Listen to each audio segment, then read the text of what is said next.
Sketching the graph of f of x. Objectives. By this lesson, you should be able to sketch a comprehensive graph of any given f of x function using calculus. Basically, this lesson is like the culmination of the last 3 lessons. We're going to use everything we learned. We're going to use stationary points, concavity, increase and decrease function to graph a function. So let's start with this. These are the 4 types of curves we could get when we graph a function. So before we start talking about this, let's backtrack a little bit, right? So we're going to graph f of x. Now remember everything we learned. We learned the first derivative tells us increasing and decreasing, and max and min points, right? We learned the second derivative told us concavity and inflection points, right? We have to know this because that's all we're gonna do today is we're gonna find increase and decrease function and concavity, and we're gonna combine those two to make a graph. So in our 4 types of curves right here, look at this first one. Concave up, right? So it's opening up, but it's decreasing, it's going down, right? So this is where the second derivative is positive, concave up, but the first derivative is negative, decreasing. You go over here, look at this one.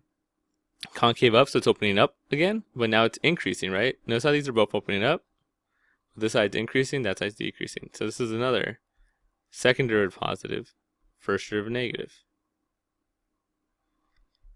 You go down here, concave down, so that means the second derivative is negative, sorry. And it's decreasing, so the first derivative is negative also. See how it's like opening down and going down? Where this one, concave down and increasing, it's opening down, but it's going up from left to right. So this is second derivative negative. That's just bad. Second derivative negative, and first derivative positive. So again, that's something that type of curves we're going to start drawing. When we start drawing stuff, we're going to try to either curve it up, curve it down, make it increasing or decreasing from left to right. Right, like everything else, we're going from left to right. Okay, let's talk about a process of graphing a function. Pretty much is putting everything together, right? Everything we learn, we're going to put it all together. Find and classify all the points where f of x equals 0. Remember, this is how we find our min-max points, where f of x equals 0 or undefined. Let's get our critical points. Right, we're going to get our critical points from doing this. So that's step 1, we're going to find our critical points. Step 2, we're going to do a sign chart with those critical points or to find out where it's increasing, decreasing. So let's face it, critical points. We'll do a little sign chart here. Right, that's to let me know if it's increasing or decreasing. And then also, next step, classify all the points of inflection. It's also to let me know if this is a max or a min. Find intervals where the function is concave up and concave down. Remember, this is a second derivative, right? So we're going to do second derivative. We're going to set that equal to 0 and do a sign chart. Keep in mind when we do our sign charts, we always do a sign chart when we do our test points, we plug it into that derivative. So if I'm doing a sign chart for second derivative, I plug my test points into the second derivative. I do a sign chart for my first derivative, you plug it into the first derivative. And then we're going to sketch with all the features we found, right? Once we found that, our concavity, our inflection points, which I end right here, we just sketch all that. So here's a key thing that's not mentioned. For all these things, if I have a point, like let's say I have a min, at A, you're going to need to find the y value. We're actually graphing this stuff, so we're going to need the y value. Remember, the way you find the y value is you plug it into the original function. So if I have a min at x equals A, I'm going to need to plug into the original function to take my point. So A and f of A. Right? Same thing if I have a max at, let's say, x equals B. Right? I'm going to have to plug it into the original function to actually get the value because we're graphing these functions now. And the same is true if we have any inflection points. If we have an inflection point at x equals c, I'm going to have to plug it into the original function to get the actual point. So just keep that in mind. When we do a sign chart, our test points go to that derivative, right? So sign chart of the first derivative goes into the first derivative. Sign chart to the second derivative for concavity goes into test points go into the second derivative. When I want the points of the actual points of the graph, and then you plug it into the original function. And that's kind of the gist. So let's do an example. So here's our first problem. So again, our goal is to be able to sketch this. I have a little chart down here. We're going to graph it all onto there. So we're just going to follow the game plan. We're going to do the same thing we always do. We're going to find our critical points, do a sign chart to see where it's increasing, decreasing, and find if it's a min or max. Once we do that, we're going to do our second derivative to find the concavity points. And once we get all of our points and inflections, I should say intervals of concavity and our inflection points. And once we found all that, we're just going to plot it onto our graph and then connect the dots. So let's get started. So step 1, right? Let's find a derivative. So f prime of x is going to be, take derivative, so x squared minus x minus 2. Alright, so that's my derivative. We're going to set it equal to 0, find the critical points. So I could factor that, that's x minus 2, x plus 1. Right, so my critical points are at x equals 2 and negative 1. Now we're going to do a sign chart. Right, so like this, little arrows, negative 1 and 2. Let's put a little infinity sign so we don't forget. Now it's been a little while since we've done a form one of these, but if you remember, I like to write the intervals first so we don't forget. So negative infinity to negative 1, negative 1 to 2, and then 2 to infinity. Right? These are my possible intervals of increasing and decreasing. What we do next is we pick some test points. Right? Like over here you put like negative 2, 0, and like 3. Remember, now we're doing the derivative. We're doing the first derivative, so we're going to plug it into the first derivative. You can either plug it here or there. I always prefer this one because all you really care about is the sign. If you plug in negative 2, I get negative 4 times negative 1. I'm going to get a positive. Negative times a negative is a positive. Plug in 0, that's actually easier to plug into here. You just get negative 2. So negative. You plug in 3, positive times a positive is going to be a positive. So right, so look what this tells me. I know it's increasing. Right, my graph's going to be increasing from negative infinity to negative 1, so we're going up. It's decreasing from here to here, from negative 1 to 2, and it's increasing from 2 to infinity. Right? What I also know, right, we learned this last lesson, is that at negative 1, it's going from positive to a negative. So that's a local max. We have a local max at x equals negative 1. Now, again, we're doing an actual graph, so I'm going to want the actual point of this. So I got to plug this into I got to actually plug that into the function. Now, I'll save you some heartache with me just doing arithmetic forever. I'll tell you the answer is negative 1 and 25 over 6.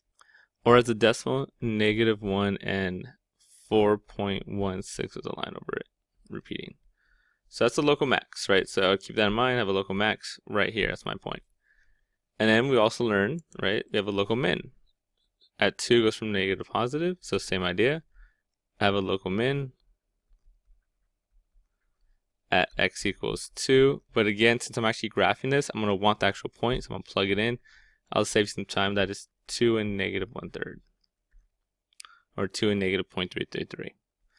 So now I know where it's increasing, I know where it's decreasing, right? It's increasing from negative infinity to negative 1. From 1, it's decreased from here to here, and increased from there to there. Let's move on to concavity. So now we're going to need the second derivative. So let's take derivative again. 2x minus 1. Set equal to 0 to find my possible inflection points. I get 1 equals 2x. 1/2 equals x. Do a sign chart for the second derivative at 1/2. Again, let's figure out what intervals are. I could be from negative infinity to 1/2, or I could be from 1/2 to infinity. Right, and before we do some test points, we're going to plug in 0 and let's say 1. Again, you can plug it into the derivative. If I plug 0 in, I get negative 1, so 0. If I plug in 1, we get 2 minus 1 is a positive. Right, so I'm concave up from negative infinity to 1/2, and I'm concave down. There we go. Didn't see the minus there. And then concave up from 1/2 to infinity. And there's a sign change here. So remember, that makes 1/2 an inflection point. So I know I have an inflection point at x equals 1/2. But just like the other ones, I'm going to actually want that point since we're doing a graph. So we'll plug into our original function, and we'll get, and that's going to be about 1/2 and 23 over 12 if I plug it in. Also known as 1/2 and about 1.9. So that's all the information I need, right? I have my local min, my local max, I got my inflection points, and I know my concavity and stuff like that.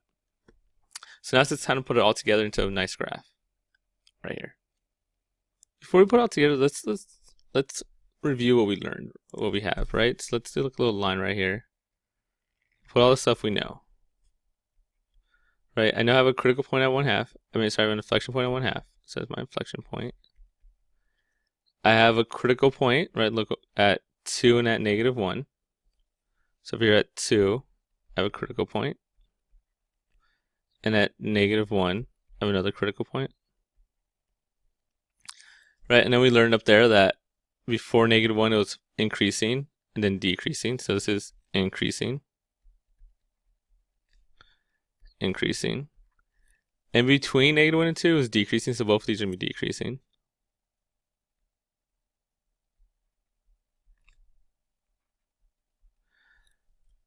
And then we also learned, right, that both of these, that before 1/2 is concave down. So this is also concave down and concave down, while these two are concave up. So this is increasing and concave down. So it's going to be kind of like, you're going to be going up, but you're going to be opening down. So it's going to look kind of like this, right? Opening up, but going up, opening down. This one's decreasing and concave down. So it's going to be going down and like this, right? You can see it makes this increasing, decreasing, makes this a max like we did earlier.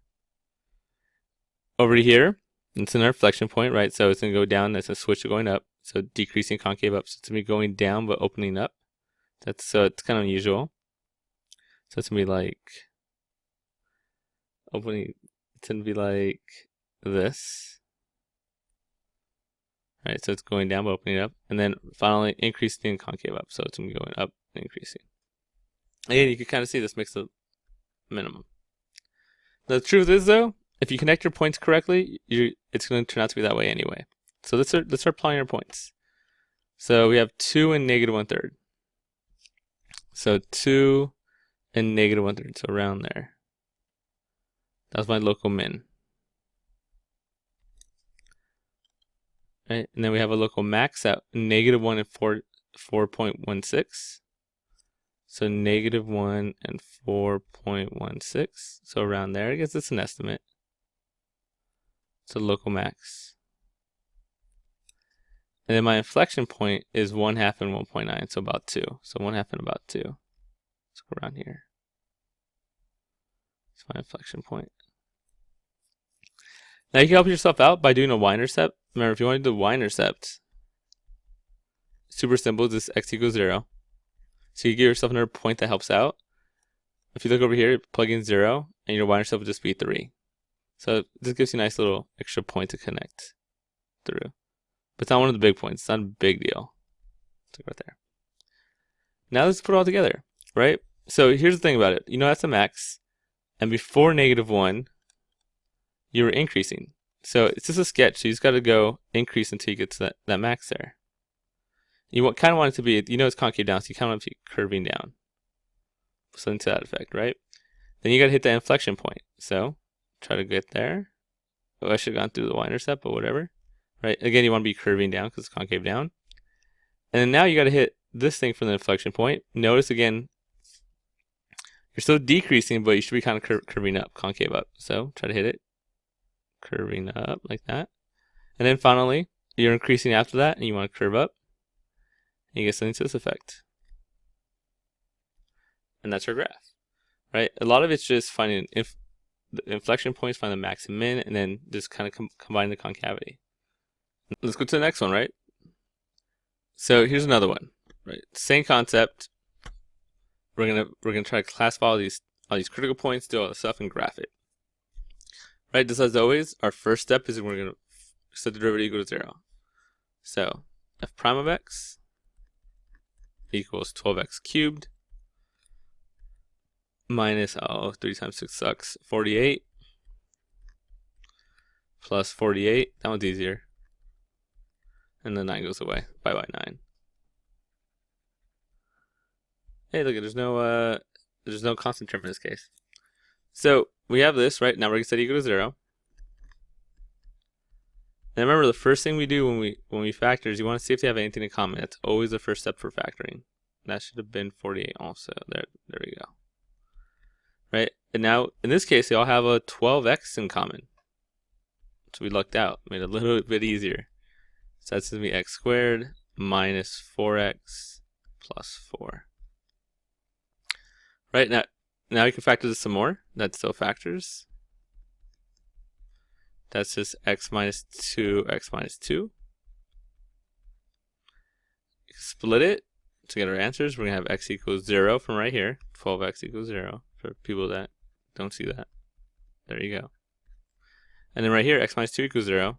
They're both the same, so you have to do one of them. X equals 2. That's actually considered a double root because you have it twice. So those are my critical points, right? So next up, let's do a sign chart for that so you can figure out where it's increasing, decreasing, if it's a max or min. Right, so 0, 2. Again, let's put the intervals first. So it says negative infinity to 0. If it helps, here's a little infinity sign. 0 to 2, and then 2 to infinity. So those are my possibilities, right? Next step, it's a little sign. Let's pick some test points and plug it into our derivative.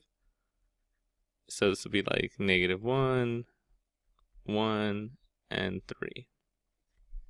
Plug in, we'll see what you get. Again, you can plug into anything you want. I prefer to plug into this thing. Actually, I prefer I could talk to plug it into x minus 2 squared.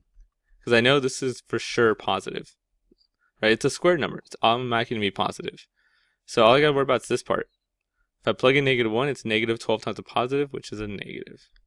If I plug in 1, that's, again, it's going to be positive because you squared it. And then 12 times a positive is going to be positive. Same thing with 3. Plug in a 3. This is positive. That's always going to be positive, so positive. Right? So we get decreasing, increasing, increasing. Right? And then if we look here, right, at 0, which is one of our critical points, and 2 is one of our critical points, it's going down then up. So it's a min. And then 2 is going up and then up again, right? It didn't change. So that's called a stationary inflection in IB. And like always, since we're doing an actual graph, right, our local min's at x equals 0, but I need the actual point, so you gotta plug it back into the original function. 0 is lucky enough, it's easy. Just plug in 0, you get negative 9. That's a 0. There you go. I have a stationary inflection at x equals 2. Again, I gotta plug it in, not as easy as the other one. But I'll save you some time of me just plugging stuff in it, and you get 2 and 7. That's a 7. Right, so that's my stationary inflection, that's my minimum. So we got the first part done. Now let's talk about concavity. And I'm running out of space. That's not the best thing in the world. Anyway, so second derivative. Right, so that's my first derivative, so take it again. So that's going to be 36 x squared minus 96 x plus 48. Oh, that sucks. Set equal to 0. So I get 36 x squared minus 96x plus 48. I can actually factor out a 96. You can actually factor out a 12 again, but just a 12. Make it a little bit easier. Now again, I got to factor this. It's a fancy factoring, right? You multiply this thing by that thing, and you get 12x squared. Find the combination, I get to negative 8, which in this case would be negative 6 and negative 2. Plug it in and factor. To save you guys some time, I'll tell you right now, it is x minus 2 and 3x minus 2. So my test points are my possible inflection points are x equals 2 and x equals 2/3. If you notice, we have x equal 2 again, right? That happens anytime you get a stationary inflection. It should happen kind of twice. That's why it's inconclusive when you do it, when you get it on the second time, because it's still an inflection point, so you're gonna get it the second time. But we already know it's a stationary inflection, not the natural inflection point. But anyway, let's do a sign chart. So I got 2/3. I got 2. Right, my intervals are negative infinity to 2/3, 2/3 to 2. Crap. There we go. I'm not happy about that. 2 to infinity. Pick some test points and say 0. That's easy. Just plug it in. 48. So positive, done. Pick a test point here like 1. Plug it in. I'll say sometime it's 36 plus 40, that's less than 96, so negative. And then plug in something bigger like 3, and I'll say sometime you're going to get a positive. So this is concave up, concave down, concave up. Again, notice it's actually flipped, it actually changed on both of these, so we do have an inflection point at 2/3. And just like before, you got to plug in the actual value. I'll say sometime it's 2/3 and negative 2.5, roughly. Yeah, no, not the best number in the world. And it also changes at 2, but you have an inflection point already. Like, it's a stationary inflection. So, it's still an inflection point. That's why it popped up again. But we already know that. We don't have to put it again. So that's all the information, right? So if we want, we can make a little line so we can make sure we know what we're talking about. Let's put our critical points, which in this case were 0 and 2.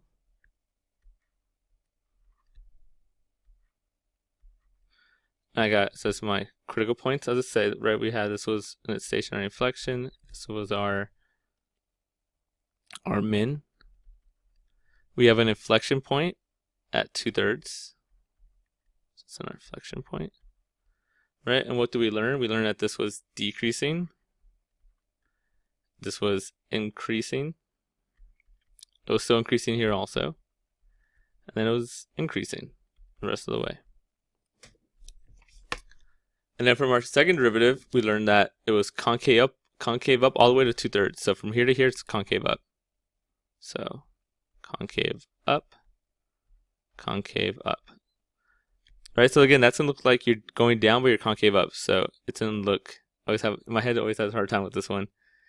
You're going to be decreasing, but it's concave up. So it's going to be kind of like this, right? You're opening up, but it's going down. Increasing concave up, that's a lot easier, just kind of more natural.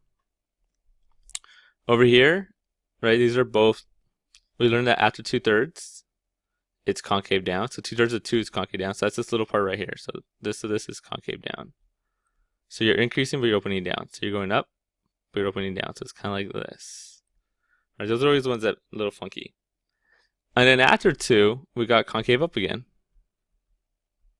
So it's going to be increasing concave up. Right, so that's the way it's going to look, kind of. Again, that's just like a bonus that helps you draw it. But if you have your points connected, for the most part, you should be okay. But this is to get it like right on. So let's graph this thing. Right, first thing we plot our points. Right, we have a min at 0 and -9. So 0 and -9. I'm just going to make that -9 because it's my graph and I can do what I want. Right, and then we have a stationary inflection at 2 and 7. So 2 and 7. Likewise, I'll make this 2 and 7 because, again, my graph, my rules. And then have an inflection point at 2/3 and -2/5. So 2/3, like around here, and -2/5. So let's say, to make it kind of the same, let's put it right here, kind of the middle, because it's some weird thing. So that's my inflection point. Oh, this is a stationary inflection, that's important. This is a min, also very important. Right, so now that we have all that, it helps if we look down here, and we go, okay, so before my 0 here, it should be decreasing and kind of concave up. So you should be going kind of like a bottom like this, kind of curve down. So it's going to be something to this effect, right? And then from 0 to 2/3, we got to hit the inflection point. So we got to go kind of like this. And then from 2/3 to 2, I got to hit that point, but you should be flipping the other way now. You should just kind of be going concave down. Now, right there doesn't pass the vertical line test, but that's just because I'm bad drawing lines. And then after that, right, we're going to be going up again. Notice, right? It's a stationary inflection. It goes up again. So up and concave up. So kind of like this. And that's your graph. Hopefully yours is a little nicer than mine. But that's the idea. Our next example is going to be actually more of a review problem, just to make sure we have all this stuff set up. We're still going to apply all the principles we reviewed for this lesson, but now we're going to apply it to more of a review problem, just to make sure we got our natural log stuff down. So let's see, find the x-intercept, right? Remember the way we do that? You set y equal to 0. It's always the opposite. You want the y-intercept, you set x equal to 0. In this case, you want the x-intercept, so you set y equal to 0. So here's my y. So we're going to have 0 equals natural log of 2x minus 1 minus 3. So we're going to do a little review of how to solve natural logs, right? You want to get that by itself. So we're going to add 3 to both sides. I get 3 equals natural log of 2x minus 1. The way we get rid of natural logs, take the e to both sides. So you get e cubed equals 2x minus 1. Add 1 to both sides. Equals 2x, divide by 2. E cubed plus 1 over 2 equals x. You simplify that, put in a calculator, you're going to get about 10.1, roughly. So our x-intercept is about 10.1. Or if you want, 10.1 and 0, right? That's our point. Look at B. Can f of 0 be found? What's the significance of the result? So let's see. Let's plug in 0. F of 0, I'm going to get natural log of 2 times 0 minus 1 minus 3. I get natural log, well 2 times 0 is 0. So 0 minus 1 is negative 1. You can't do that, right? Natural log of negatives don't work. The domain of natural log in general, you have to be greater than 0. Right? So that's a negative. Natural logs don't do negatives, they don't do zeros. So no, you can't do it. What's the significance of the result?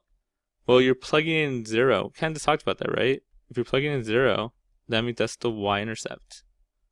Right? When you plug in 0 for y, it's the x-intercept. When you plug in 0 for x, it's the y-intercept.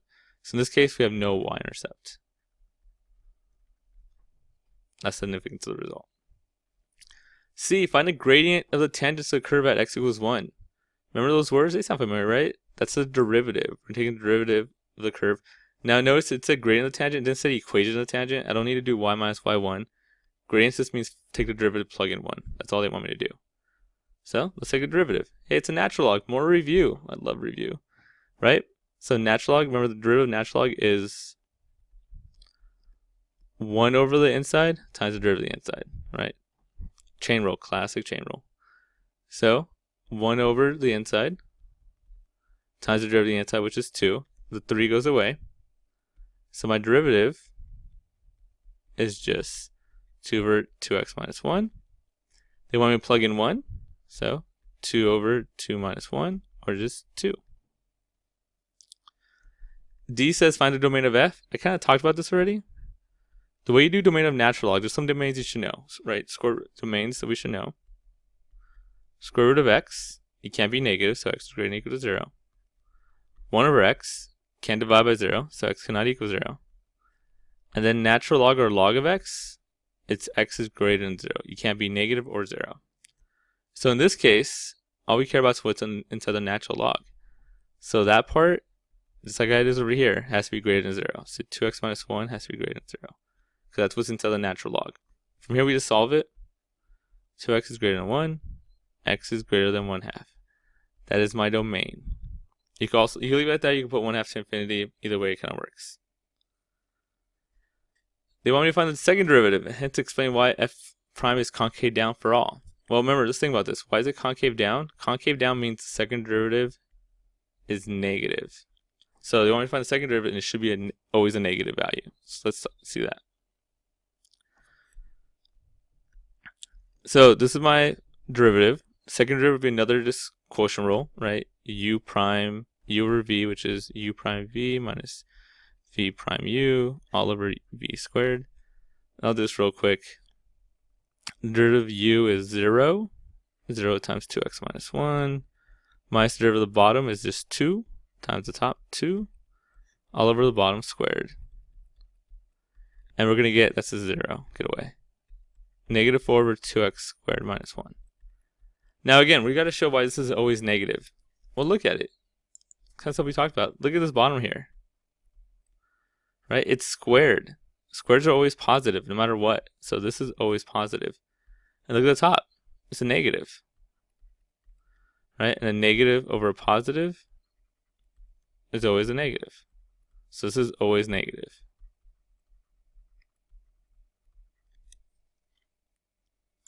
And since it's always negative, I know we always know it's concave down for all x.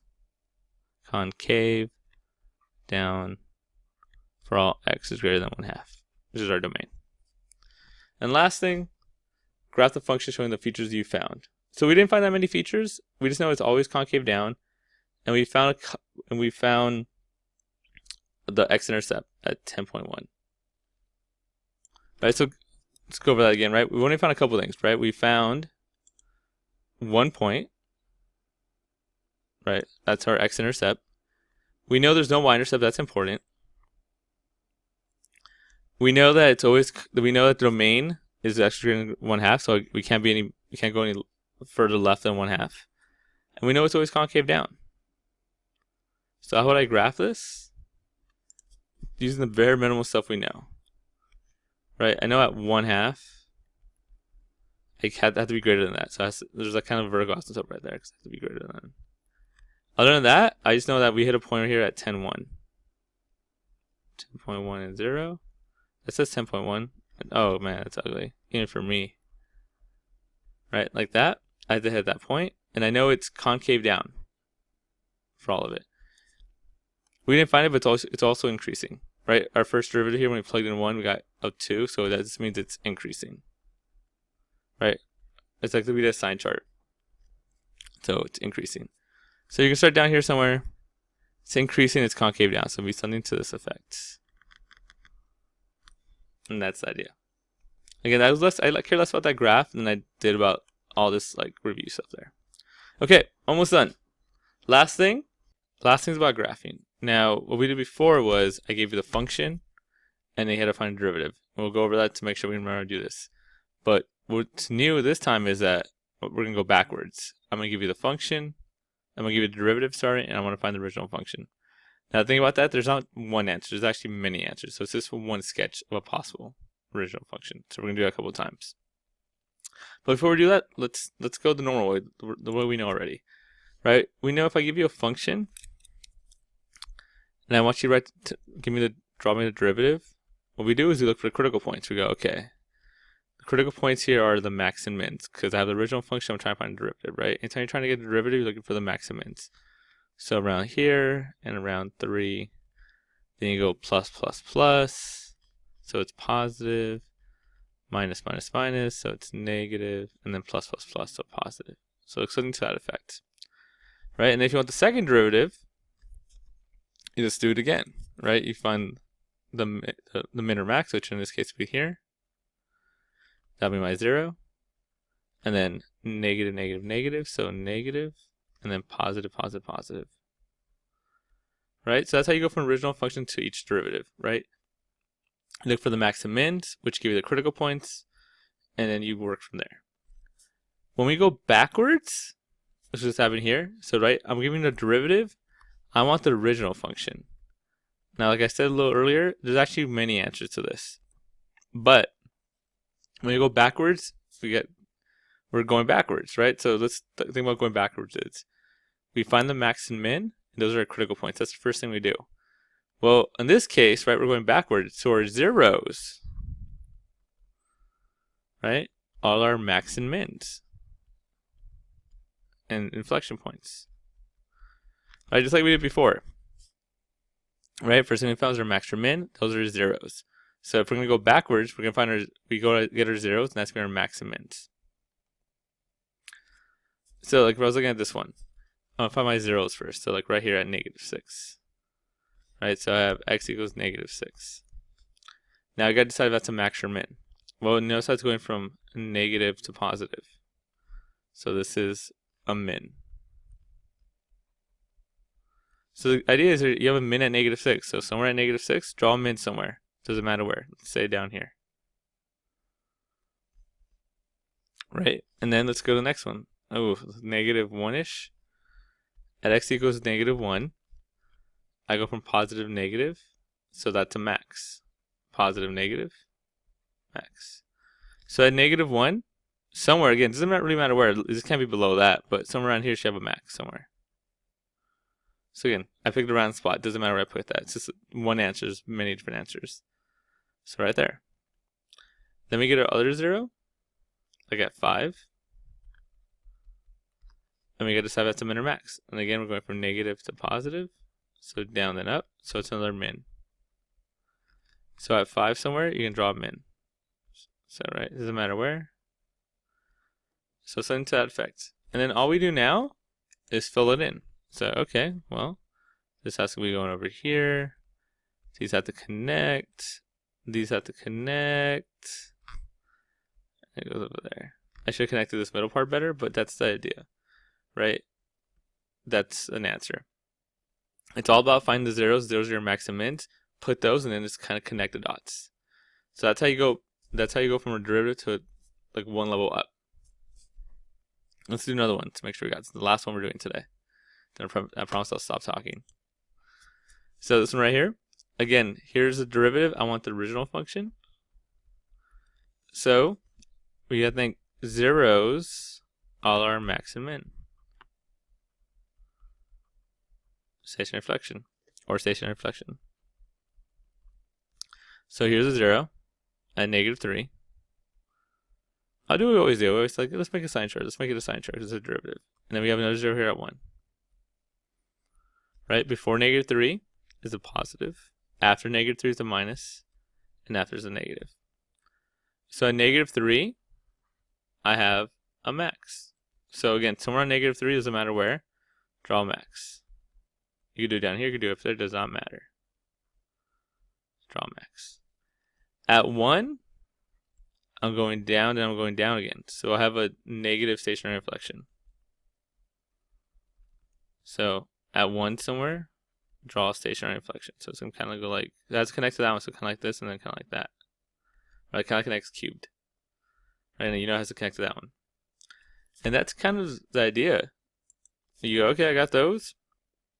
If you really want, you could add in the fact that this is a max, so that should be an inflection point. So there should be an inflection point around there somewhere. But that's just a bonus. Really, you just got to connect the dots. Something to that effect. And that's how you draw the derivative. That's how you go. That's how you draw the derivative from the derivative. That's it.